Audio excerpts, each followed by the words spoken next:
주님께서 나에게 말씀하셨다.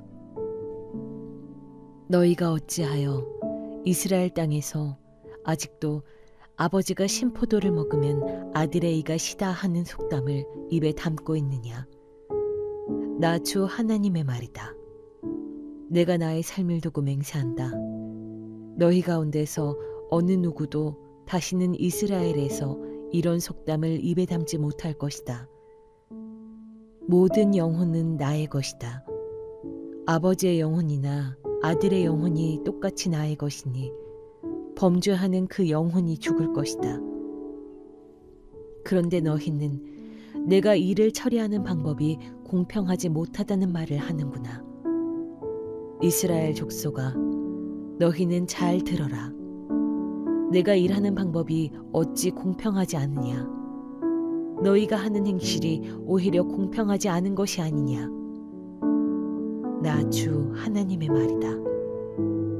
그러므로 이스라엘 족속아, 나는 너희 각 사람이 한 일에 따라서 너희를 심판하겠다. 너희는 회개하고 너희의 모든 범죄에서 떠나 돌이켜라. 그렇게 하면 죄가 장애물이 되어 너희를 넘어뜨리는 일이 없을 것이다. 여러분 안녕하세요. 속회원과 49과의 말씀 우리 함께 나누도록 하겠습니다. 우리 지난주까지 예레미야의 말씀을 살펴봤는데요. 우리가 살펴봤던 이 예레미야는요, 유다가 바벨론의 포로로 끌려가기 전에 활동했던 선지자가 예레미야 선지자였던 것입니다. 그래서 우리가 지난주까지 살펴봤던 내용들을 돌이켜보면은 예레미야가 백성들에게 바벨론에 항복해라. 그것이 하나님의 뜻이다. 지금은 너희가 바벨론의 포로로 끌려가지만 하나님이 결국 너희를 회복시키실 것이다. 이런 예언을 하거든요. 그랬더니 백성들이 너 매국노라고 하면서 핍박하고 때리고 감옥에 가두는 그런 내용들이 우리 지난 시간까지 우리 살펴봤습니다. 자, 오늘부터 살펴본 말씀은 에스겔서 말씀인데요. 이 에스겔 선지자는 남유다가 바벨론의 포로로 끌려간 이후에 활동한 선지자인 거예요. 그러니까 이 에스겔서에 있는 말씀은 어떤 말씀인 거예요? 바벨론의 포로로 끌려간 유다 백성들에게 하시는 말씀인 것입니다. 여러분 한번 생각해 보세요. 여러분이 유다 백성이라고 생각해 보세요. 하나님을 나름 자기 생각에는 잘 믿었습니다. 그래서 나는 하나님 믿으니까 하나님이 내 인생 지켜주시고 절대로 하나님께서 보호해 주신다고 그렇게 생각을 했습니다. 그런데 결국 나라가 망해버렸어요.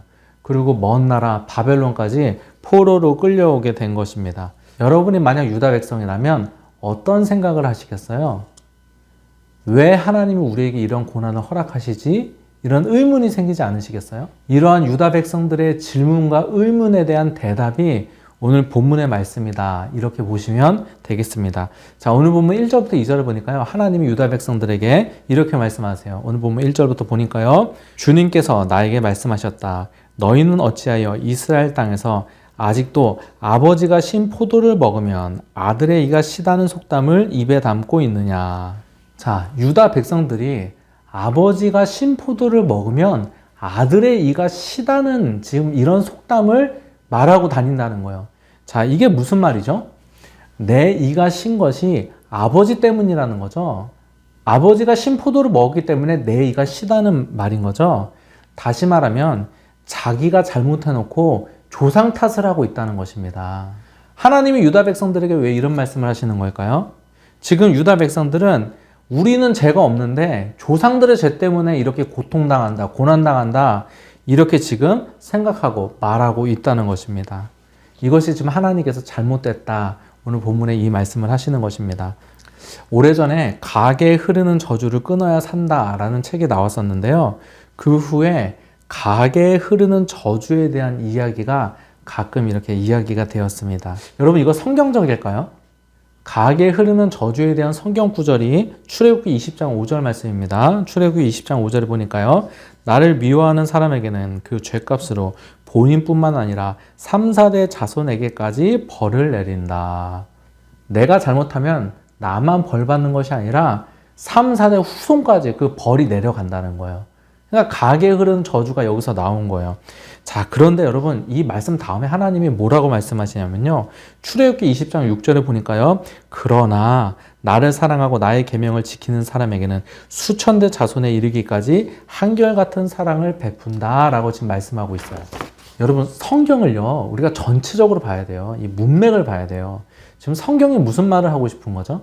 여러분 지금 이 본문이 죄를 지으면 그 죄에 대한 저주가 3, 4대까지 이어진다는 것을 말하고 싶은 건가요? 그렇지 않습니다. 지금 여기서 말하고 싶은 건요. 하나님을 사랑하는 자들을 하나님이 얼마나 사랑하시고 얼마나 축복하는지, 예수님을 믿는다는 것이 얼마나 복된 일인지를 강조하는 강조 표현이에요. 앞에 의도적으로 저주를 말씀하시고 뒤에 하나님의 계명을 지키고 하나님을 믿는 자에게는 1000대까지 복을 내린다. 이 말씀을 통해서 하나님을 믿는 자들에게 복을 주신다는 것을 강조하는 문학적 표현인 거예요. 여러분 예수님 믿는 자에게 강하게 흐르는 저주 없습니다. 여러분 우리가 예수님 믿잖아요. 그러면 그 어떤 저주로부터 자유한 것입니다. 여러분 지금 유다 백성들이 이와 비슷한 생각을 하고 있는 거예요. 지금 자신들이 바벨론 포로에 끌려온 것, 나라가 망한 것 이것을 두고 조상들의 죄 때문에 우리가 지금 벌받고 있다. 이런 생각을 하고 있는 것입니다. 그런데 하나님이 지금 뭐라고 하세요? 3절에 보니까요. 너희 가운데서 어느 누구도 다시는 이스라엘에서 이런 속담을 입에 담지 못할 것이다. 조상 때문에 우리가 벌받고 있다는 이러한 식의 속담은 다시는 입 밖에 내지 못하게 할 거라는 거예요.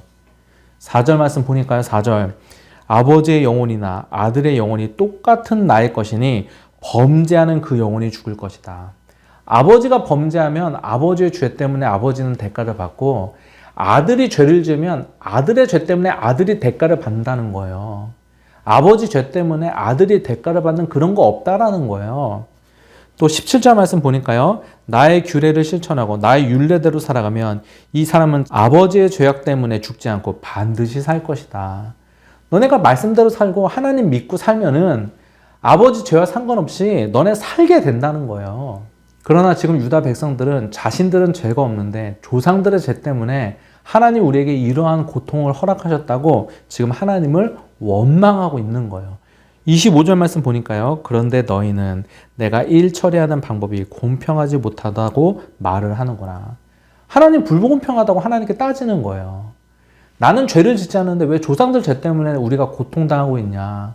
하나님 불공평하다라고 지금 말하고 있는 거예요. 그러면서 하나님이 30절에 이렇게 말씀하십니다. 너희는 회개하고 너희의 모든 범죄에서 떠나 돌이켜라.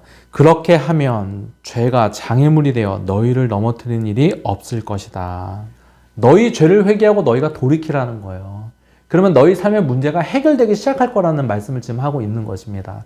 자꾸 남 탓하고 조상 탓하고 하나님은 나는 잘못한 것도 없는데 이렇게 벌하신다고 불평 원망을 하는데 그렇지 않다는 거예요. 너희 죄 때문이라는 거예요. 너희 죄를 회개하라고 지금 말씀하고 있는 것입니다. 여러분 우리는 가끔 어려운 일을 인생 가운데 만났을 때 왜 하나님이 나에게 이러한 고통을 주시냐고 하나님을 원망할 때가 있습니다. 여러분 그러나 많은 경우 우리의 잘못 때문에 안 좋은 일을 겪게 되는 경우가 많이 있는 것입니다. 여러분 요셉의 경우도 보세요. 우리는 보통 요셉은 잘못한 것이 없는데 형들이 일방적으로 요셉을 팔았다고 생각을 합니다. 여러분 그러나 그렇지 않습니다. 요셉도 잘못한 것이 있어요. 요셉은 형들과 아버지의 관계를 이간질시켰습니다. 형들의 잘못을 가서 고자질했거든요. 여러분 형들이 봤을 때 여러분 요셉이 얼마나 얄미웠겠어요. 그리고 사실 여러분 형들과 요셉은요 배다른 형제예요. 또 요셉은 겸손하지 못하고 경솔했습니다. 창세기 37장 8절에 보니까요 그의 꿈과 그의 말로 말미암아 그를 더욱 미워하니. 형들이 요셉을 미워했는데요 지금 여기 보니까 꿈을 꿔서 미워한 것이 아니라 꿈뿐만 아니라 그의 말로 미워했다는 거야. 말로. 무슨 말이죠?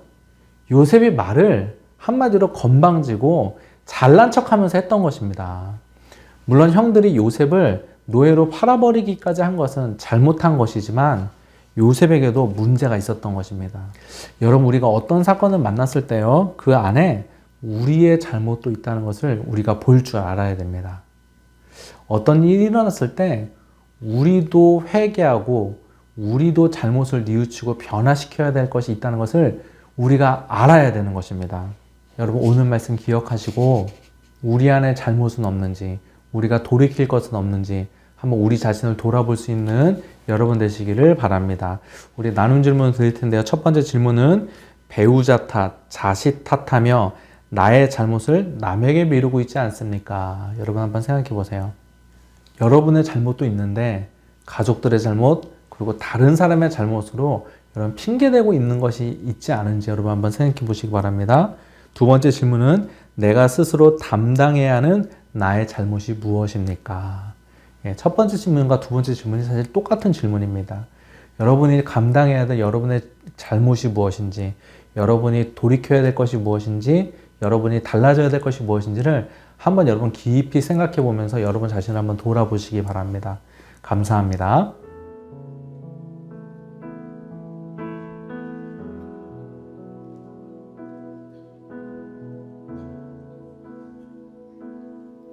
정결한 마음 주시옵소서. 오 주님, 정직한 영을 새롭게 하소서. 정결한 마음 주시옵소서. 정결한 마음 주시옵소서. 오 주님, 정직한 영